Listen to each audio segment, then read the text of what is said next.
we might be able to wiretap him. Then we got to the point where this Shlomo suddenly disappeared.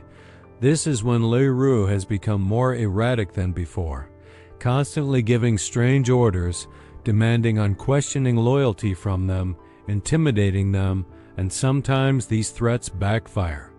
Gail, Paul Roux's former employee, explains to Evan Ratliff, the author, how the boss's paranoia was driving her crazy at one point. She says that in 2011, Paul Roux practically told her that he had killed David Smith. David Smith was his right-hand man at the time, his everything. And he had turned to her and said, "I don't need David anymore. You're lucky I need you." Then he sends Gail to America to register a few new companies.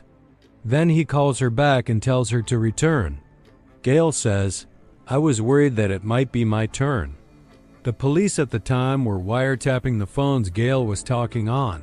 They say that fear was evident in her voice. At that moment, they decide to hire her as an informant. However, they hesitated until she herself took action. She jumped and returned to the Philippines. When she returns, she is in such a bad state that she admits herself to a psychiatric hospital in Manila. After a few weeks, she decides to go and find Paul Roux. Ratliff says that several years after this incident, now that she is sitting across the table from him and talking, he can still see her stressed state. And a friend of his, who had come there and was working for the organization, tried everything but couldn't find him. Now we leave these Israelis in the Philippines and go to the other side of the world, to America, to see how the police are doing.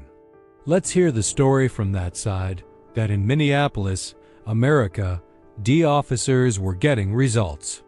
However, the exact size of this man's empire is not very clear. Of course, local authorities never gave a proper answer to this request. When the ship MV Foch, whose story we heard in the previous episode, was seized, the D knew that Paul Roux was behind it because both La Plata Trading and Red, White, and Blue Arms companies connected to that cargo had connections with AB System in Israel.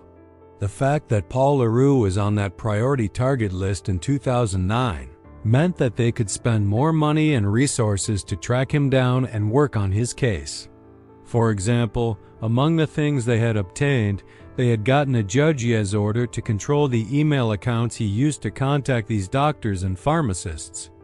Through that, they reached these companies in Israel, meaning they were going in the right direction. But this wasn't enough to build the case,